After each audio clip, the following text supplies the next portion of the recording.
Alhamdulillahirabbil alamin wassalatu wassalamu ala asyrafil anbiya'i wal mursalin sayyidina Muhammadin wa ala alihi washabbihi ajma'in. Assalamualaikum warahmatullahi taala wabarakatuh. Dan apa kabar para penonton di rumah? Alhamdulillah, bersyukur kita kehadirat Ilahi kerana dengan limpah dan kurnianya kita dapat bersua lagi dalam satu program, iaitu Di Sana Cahaya. InsyaAllah dalam segmen kali ini kita akan membincangkan tentang satu perkara yang mana kita sebagai umat Islam perlu mengetahuinya, iaitu ijtihad. Dan dalam segmen ini juga kita akan mengupaskan syarat-syarat seorang mujtahid.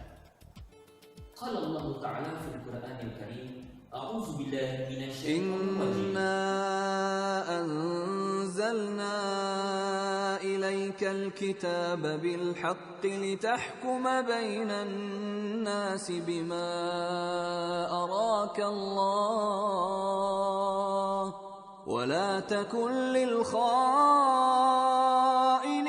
khasima. Hadirin hadirat yang dirahmati Allah sekalian, alhamdulillah sebentar tadi kita telah diperdengarkan satu ayat Quran mengenai apa itu ijtihad sebenarnya.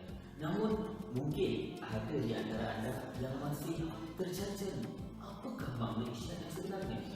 Untuk mendapatkan makna ijtihad yang sebenarnya, kita akan bersama-sama seorang saudara yang bernama Muhammad Amin Ashraf, iaitu seorang penuntut di Kolej Universiti Islam Antarabangsa. Cahaya dari cinta segala cinta.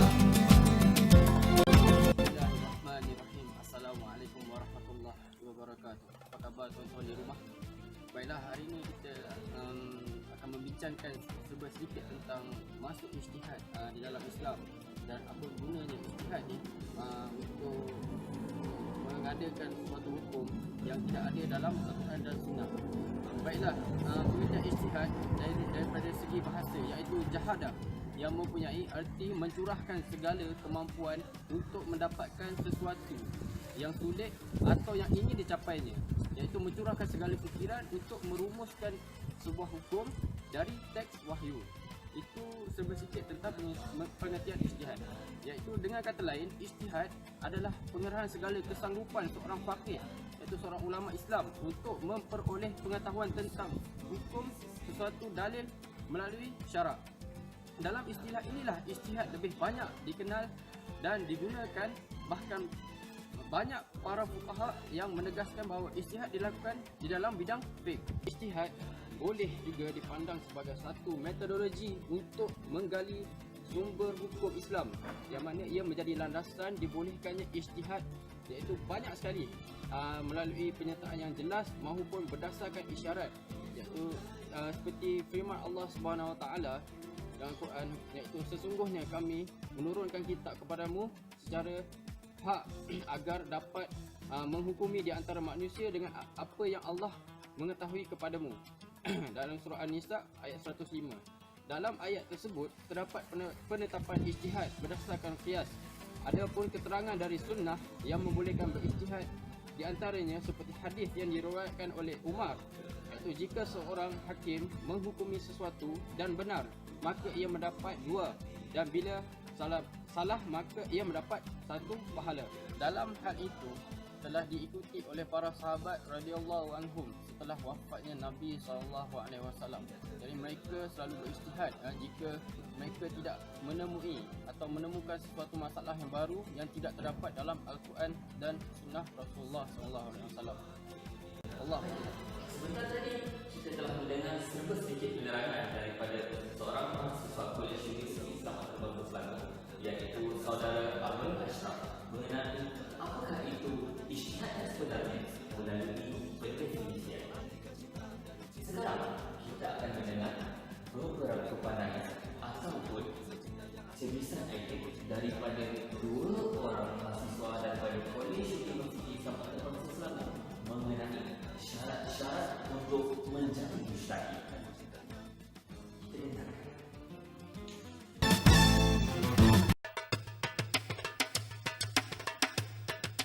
Assalamualaikum warahmatullahi wabarakatuh. Hadirin dan hadirat yang dirahmati Allah sekalian, sebentar tadi baru sahaja rakan saya menerangkan tentang apakah dia maksud ijtihad. Sekarang mari kita mengetahui apa pula itu mujtahid. Apa syarat-syarat untuk menjadi seorang mujtahid? Terdapat segelintir rakan-rakan kita yang berada di luar sana tidak tahu bahawa untuk menjadi seorang mujtahid kena ada syarat-syarat yang penting. Hadirin dan hadirat sekalian, syarat yang pertama adalah seseorang mujtahid itu mestilah menguasai apakah ada ilmu bahasa Arab. Yang pertama sebagai contoh, dia mengetahui tentang ilmu nahu, ilmu mantik dan ilmu saraf. Selain itu juga dia tahu membezakan yang mana lafaz am dan juga yang mana lafaz khas. Syarat yang kedua pula ialah tuan-tuan, seseorang mujtahid itu mestilah mengetahui tentang ilmu hadis. Dia mestilah mengetahui apa itu hadis sahih dan juga hadis dhaif. Untuk menjadi seorang mujtahid ini bukannya mudah tuan-tuan. Kerana apa? Dia mestilah mengetahui salah silah tentang periwayatnya. Sama ada dia adalah seorang yang siqah ataupun tidak. Jadi tuan-tuan, untuk menjadi seorang mujtahid bukanlah mudah dan bukannya senang. Syarat yang ketiga pula tuan-tuan ialah seseorang mujtahid itu mestilah mengetahui serta menguasai tentang ilmu qiyas. Seseorang mujtahid itu mestilah mengetahui tentang syarat-syarat serta rukun-rukun dalam qiyas.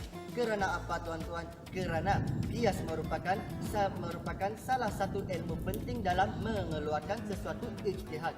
Sebab itulah ilmu qiyas sangat penting di dalam diri seseorang. Syarat yang keempat pula, seorang mujtahid mestilah mempunyai ilmu tentang bagaimana untuk mengesahkan sesuatu dalil dan juga mengetahui tentang munasabah sesuatu ayat. Sebagai contoh hadis, saya ketengahkan satu hadis di sini iaitu innama a'malu binniyat. Di dalam hadis ini para mujtahid telah beristihad bahawa setiap ilmu itu, setiap perkara yang dibuat itu mestilah berdasarkan niat. Alhamdulillah, cukup berisi penerangan yang telah disampaikan oleh saudara Ibu Ridwan mengenai syarat-syarat umum sebagai seorang mujtahid.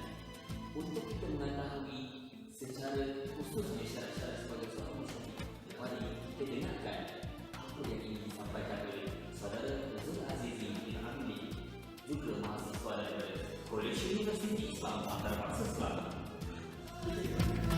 Pada yang satu. Alhamdulillah, sebentar saja tadi rakan saya telah menerangkan semua sedikit tentang syarat-syarat sebagai seorang mujtahid. Saya akan menambahkan serba sedikit dalam syarat-syarat menjadi seorang mujtahid. Yang pertama, kita seharusnya mengetahui tentang sumber-sumber kesepakatan ulama, sehingga seseorang tidak sampai berfatwa menyalahi ijma' tersebut, sebagaimana hal ini merupakan pendapat para ahli usul fiqh. Yang kedua, kita seharusnya memahami tentang nasikh dan mansukh. Yang seterusnya, mengetahui tentang perawi hadis dari segi kuat dan lemahnya, serta dapat membezakan hadis yang sahih dari yang dhaif dan hadis yang maqbul dari yang mardud. Dan yang terakhir, syarat yang terakhir ini adalah mengetahui muqasid syar'ah, tingkah laku dan adat kebiasaan manusia yang mengundang maslahat, kemudaratan, dan sanggup mengetahui ilah hukum serta biasa menganalogi peristiwa.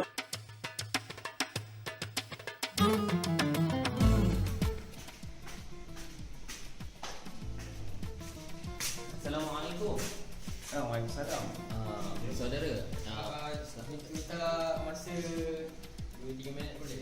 Boleh. Kami dah tanya saudara tentang masalah ijtihad. Apakah yang saudara tahu tentang ijtihad dan mujtahid? Pandangan dunia. Apa yang Saya saudara tahulah Ya. tentang ijtihad ni. Ijtihad ni adalah sesuatu hukum yang dikeluarkan oleh para mujtahid yang tidak ada dalam Al-Quran dan Sunnah. Contohnya macam rokok. kita tahu rokok itu tak ada pada zaman Nabi dan tak ada hukum keluarnya dan tak ada dalam Quran. Tapi pada hari ini rokok telah disepakati oleh ulama haram. Jadi itulah pandangan saya. Jadi ijtihad tu kan sampai kata ada yang terdapat Quran dan Sunnah. Jadi siapa yang layak sebenarnya untuk maksudnya macam syarat untuk mengeluarkan ijtihad tu siapa? Dan contoh mungkin saudara tahu beberapa orang ulama yang terkemuka yang menjadi seorang mujtahid. Dalam konteks untuk mengeluarkan ijtihad, mestilah para mujtahid yang boleh mengeluarkan hukum ijtihad. Kita tidak boleh ambil orang biasa. Mana orang biasa tak boleh? Orang biasa tak boleh. Untuk mengeluarkan Tiba-tiba artis tu nak keluarkan satu ijtihad, tak boleh. Jadi kat situ ada orang-orang khas yang boleh keluarkan. Itu para mujtahid lah. Yang contohnya para mujtahid yang kita kenal iaitu Yusuf Al-Qaradawi. yang zaman sekarang lah. Zaman sekarang yang boleh mengeluarkan hukum dengan ulama-ulama segini. Dan mereka disepati oleh ulama. Macam syarat Untuk menjadi mujtahid tu kita kena tahu dia mesti mahir dalam bahasa Arab, dalam lughah. Dia ada dalam nahwu, surah hadis, dan dia tak boleh dia tak boleh nak sekali ikut tafsiran dia. Jadi kita mana banyak syarat dia jelas. okey. Kalau macam tu terima kasih banyaklah.